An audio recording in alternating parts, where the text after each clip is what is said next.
Okay, here's a video for all you folks that like to comment on every video talking about plugging straight into your tube amp. Spoiler alert, everybody's over that.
What's going on, my friends? So good to see you guys again. Thank you so much for joining me on another video. It really means a lot that you're taking the time to come and hang out with me, listening to me yap about God knows what. But y'all, I really do appreciate it way more than you know. Got a spicy subject for you today. It's something that has been absolutely driving me up a wall, so I'm excited to talk with you guys about this. But before we do, jump on down, like and subscribe. Y'all, we hit that 1,000 subscribers mark, and it just feels so good to get through that milestone. It was a lot of hard work getting there, and I would not be here if it weren't for you guys coming alongside and joining me on this journey. So y'all, let's just keep this train moving. I'm having a lot of fun shooting these videos, and I'm hoping you guys are having some fun watching.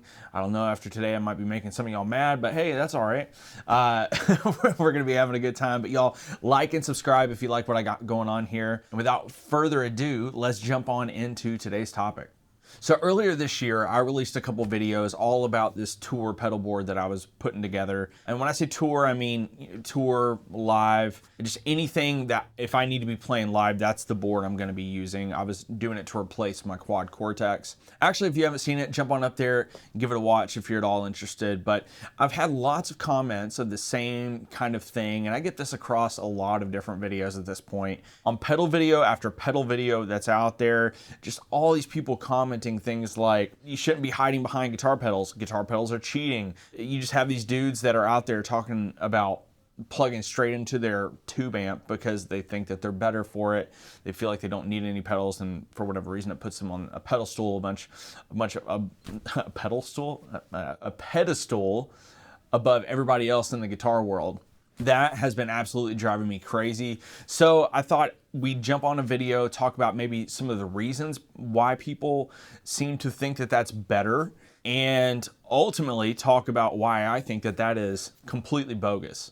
So I want to reference some of the players who are known for not really using pedals here. Y'all know I've got a list up here because I'm gonna forget to say some of these names. But Derek Trucks, Malcolm and Angus Young, Dwayne Allman, BB King, all these guys are incredible players, absolutely iconic, absolute giants of the guitar world. People who, if it weren't for them, guitar playing wouldn't be the same right now as what it is. Now I want to talk about people who are known for using pedals. Now you're going to notice something right off the bat. This list is way longer. And these are just names that were coming to me as I was trying to think about this stuff. Jimi Hendrix, Eddie Van Halen, Stevie Ray Vaughan, Brian May, Dan Huff, Joe Satriani, Slash, Joe Walsh, Zakk Wylde, Jack White, Brad Paisley, Matthias Asado, Tom Bukovac, John Mayer, Brent Mason, Larry Carlton, Ariel Posen, Tim Pierce, and that list could be a heck of a lot longer. So what do these lists really tell us? Well, starting off with the list of folks who don't really use pedals, those guys are limited. Now, limitation is not always a bad thing. It allows you to really specialize in your instrument in a particular genre or in a particular style, and you get to really excel in that style, which is great if you really love that one style. One other thing that it does, limitation has a way of causing people to push through on their instrument in a really interesting way.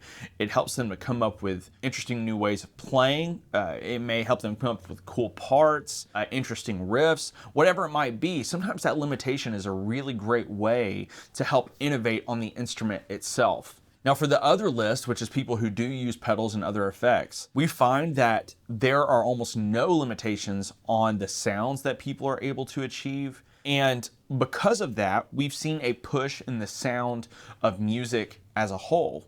Now, some of you guys might be sitting here thinking, like, Chad, you were talking about session players. You can't put session players on the list. It's their job to blend in with whatever musical genre that they're hired to play. That is exactly the point. These session guys are people who specialize in all sorts of different genres. It's not just one, it's their ability to go in and be a chameleon, be able to fit in whatever genre that they're in. So that takes pedals and knowing how to use pedals, or that takes rack effects and knowing how to use rack effects. Without these sounds, we would be missing out on so much of the music that we all know and love today. I mean, can you imagine hearing Message in a Bottle without chorus on the guitar? There's no way, man.